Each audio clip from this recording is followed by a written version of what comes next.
Hi, I'm Lance Lambert. Thanks for tuning in to the Vintage Vehicle Show. We are in Des Moines, Washington at yesterday's Chevelle and El Camino show. This is a great show despite it being a little wet out today.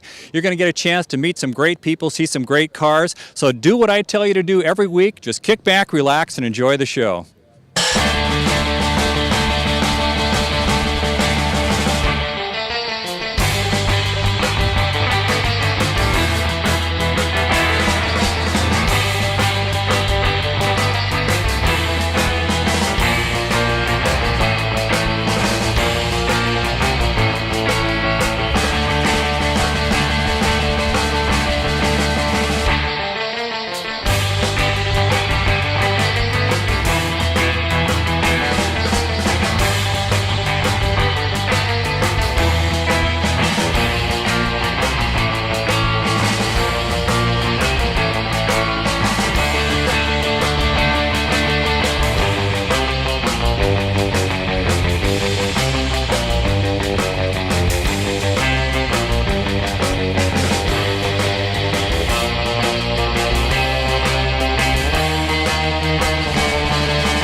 Here at yesterday's Chevelle and El Camino show, somebody has to be in charge. Well, Kevin Pollack, you are the man. Tell us a little bit about this show. Well, this is a show that we put on once a year, and it's here in Des Moines, and we have a great group of people that come out and help out. It's not just me. I just happen to be the show coordinator, but we have a president, vice president, and a great group of people that come out and help out with this. And then, of course, we have people that are members and non-members that show up here. And for today, there are troopers to bring their expensive rides out for this rainy day. Speaking of trooper, I notice you have your top down on your car here, sitting out in the rain. What do we have here? We have a 68 Super Sport Chevelle, big block, matching numbers, convertible, of course. And yeah, I drive it as much as I can. I don't trailer it. And today is an example of I like to use it as much as I can. One of the things I notice about the members of your club and other El Camino and Chevelle owners, they aren't afraid of a little bit of rain. There's a lot of shows out there where somebody won't bring their 57 Chev or their Corvette or whatever because, gosh, a drop of rain might hit it. And this crowd is tough. Yeah, we're the blue collar club. Blue collar cars. We bring them out rain or shine. We're taking the burnout contest. We'll race them. We'll polish them up, and they look just as good and perform just as good as any of those other cars. We don't care. I've noticed that you have some 16 to 18-year-olds at this show. A surprising percentage are a younger crowd. How'd that happen? I think they have parents that are involved. It's kind of a hand-me-down generation to generation. And I am surprised, too, that we have a couple of kids out here that bring their cars, and they're nice ones, too, and they work on them themselves. And they bring them out, and they hang with us old farts, and we love them.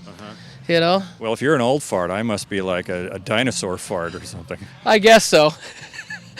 I guess I can't say, there's a multi-generation of people from 30s, 40s, and 50s and up, and so, when they're 18, I consider them an old fart. Yeah. Well, the thing that's fun about the car community is you sort of forget that, and it's just another car person, whether they're 16 or 86. Yeah, absolutely. We treat everybody the same. The older guys, I respect them just as much as I respect the young kids. We got one thing in common: Chevelles and hot rods. Yeah. And the worst day at a rainy car show is better than the best day at work, right? Absolutely. I'd rather be here than working. All right. Well, thank you, Kevin. Thanks for being on the show. Thanks for having me.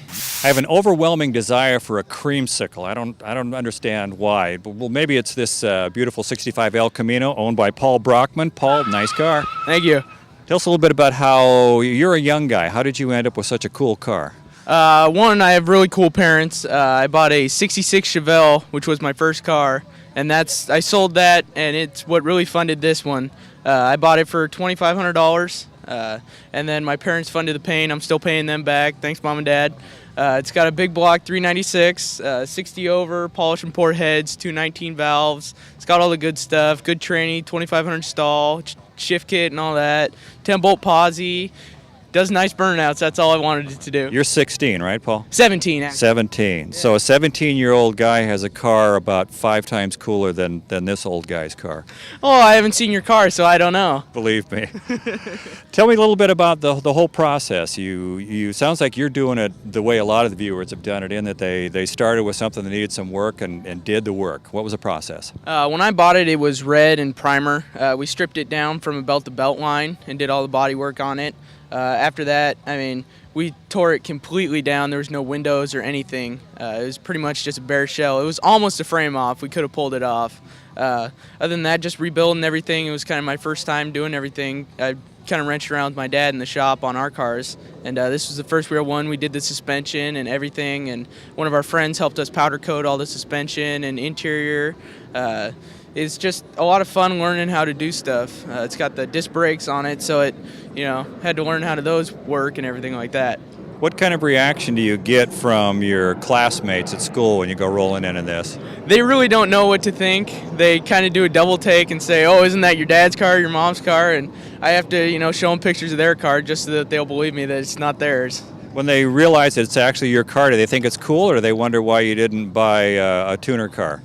I kind of get mixed reactions. They do wonder why I didn't buy a tuner car. I just like these because the money in them is always great, and it's just a lot of pride, and you get to meet cool people like you here, and just a lot of people with a whole lot of knowledge that I probably couldn't get out of a tuner car. Mm-hmm. Yeah. Is there a segment in your school that drives Old American Iron, or are you that segment? I'm one of probably a handful of kids that have some old cars and are into big motors and flashy cars and doing burnouts.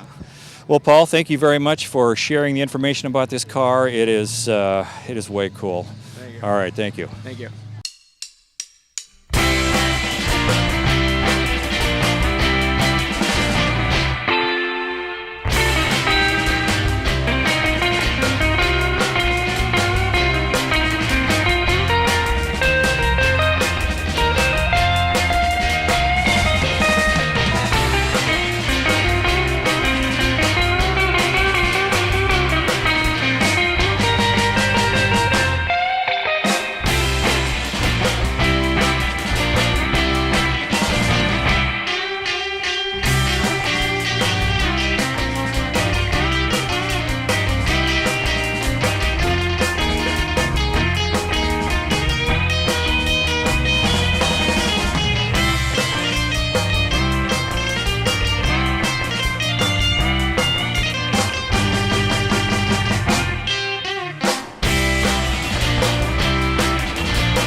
Michael McAndrews, this is a very bright colored 1968 El Camino. Tell us about it.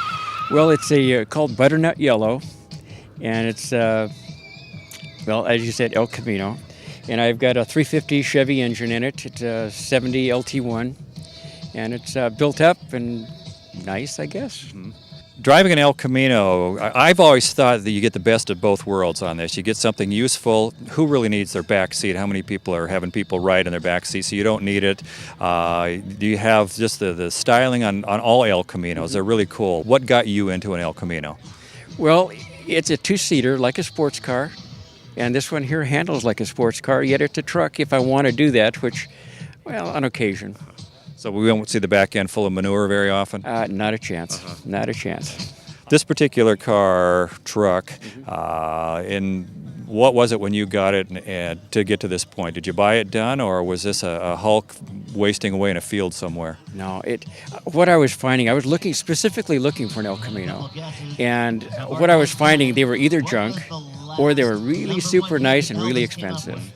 I wanted something in the middle to where I could personalize it myself, and that's kind of what I've done. The paint is the way I bought it, and the motor and the interior, I've kind of done that to the way I want it. So this is the end product. You have created your dream car here? Oh, yeah. Yeah, I just have fun with it. Just have fun with it. I've long felt that El Caminos are undervalued, and my crystal ball said that's going to change sometime in the near future. What's your thought on that? Well, I think the Chevelles and El Caminos all of that's going to go up in value. The Barrett-Jackson car auctions have shown that, and it brings part of the past to the people. They remember years back when they were young, and they remember the El Caminos. They're very popular. So this maybe right now is at just the beginning of a significant climb in value? I think so. I think so. They're becoming very popular. That's all I can say, yeah. So if I offered you maybe a 4-digit figure for this car, you'd be willing to do that? Oh, no. You can't blame me for trying. Thank you, Michael. Thanks for Mike. being on the show. Thank you.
Vic Engler, I'm going to make a little bit of a confession to the audience that they may or may not like. When I think of El Caminos, I think real El Caminos. Now, I'm really going to upset somebody. Real El Caminos are 59 and 60 El Caminos. I like those the best. You have a very nice 60 El Camino here. Can you tell us about it?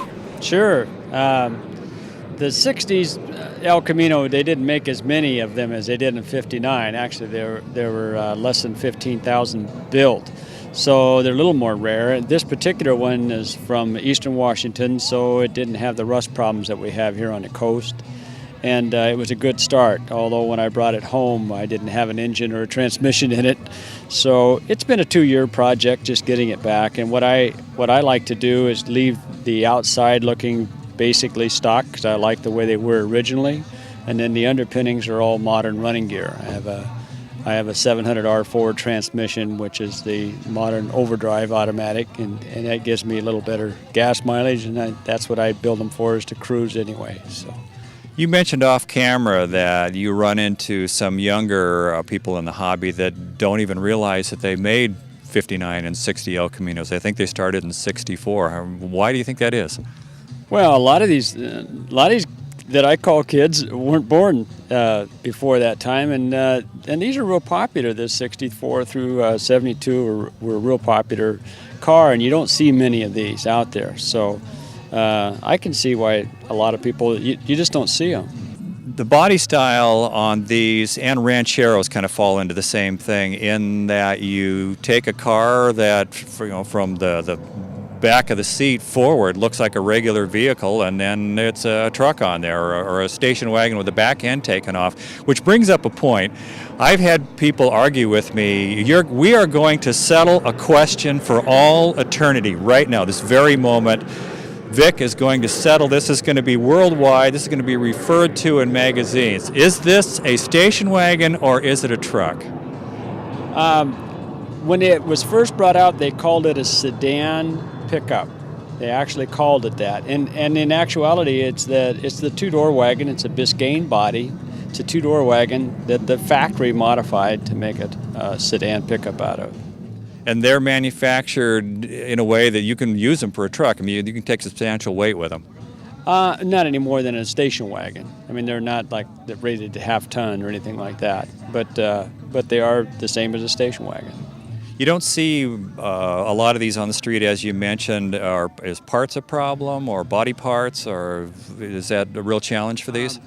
It's coming quickly. It's not as you can buy anything you want for a '57 Chevy, and these are getting that way. When I first got this car almost 3 years ago, you couldn't find any of the floor pans for them, and now they make them aftermarket. So, but pretty much you can get all the parts you want for them. After all, they are a Chevrolet. Yeah, that's right. So you can Napa may still have a few odds and ends for them, huh? Oh yeah. Yeah. I haven't had to look for much, but door handles and trim and things like that, they're not easy, but they're comparatively easy compared to other rare cars. Well, Vic, it is a rare car. It's a beautiful 1960 El Camino, and we thank you for sharing with us on the Vintage Vehicle Show. Thank you.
I've heard about Moses parting the sea, but I got to witness Dan Overmeyer come into the show today with this car rumbling through the gate, and he definitely parted the seas today. You had quite a crowd that was in amazement of this car. Tell us a little bit about it.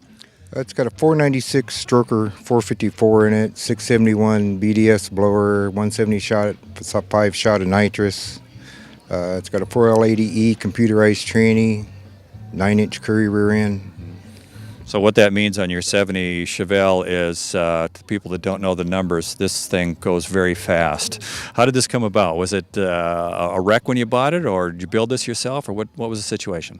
Actually, I bought it off of eBay a few years back and just kind of escalated into what it is now, and keep adding more stuff to it every weekend, it seems like. They're never done, right? They're never done. So your crystal ball, when it says this car is done, what else will be done to it? That's a good one. I think just the injection system from Garlett's will be the next thing on it. Mm-hmm. Cars like this that are driven on the street, but they are also driven on the track. I don't know that you do that on this particular car, but it certainly appears that way. Do you ever take this to the Safeway store on a Saturday afternoon, or what kind of reaction do you get with all that motor sticking out of it?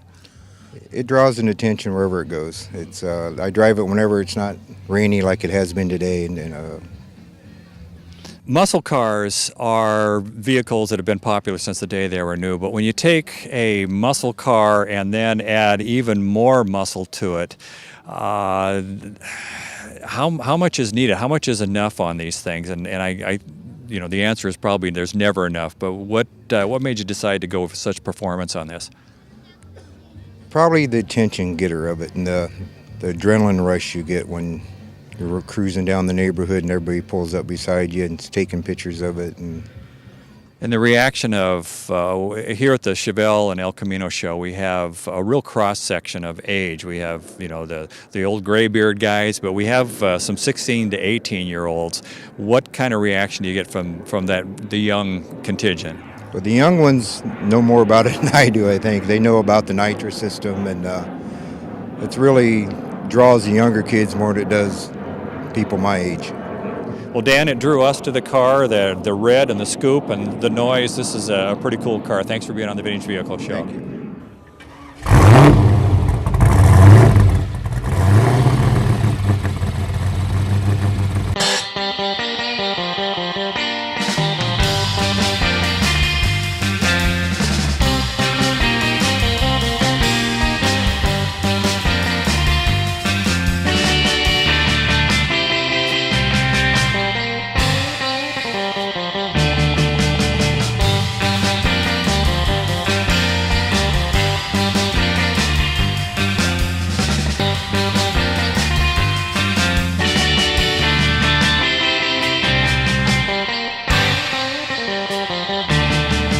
We've had a great time here in Des Moines, Washington at yesterday's Chevelle and El Camino show. Great cars, great people. And hey, the weather cleared out. It's not so bad. So we hope you enjoyed the show, and we'll see you again next time. Until then, bye-bye.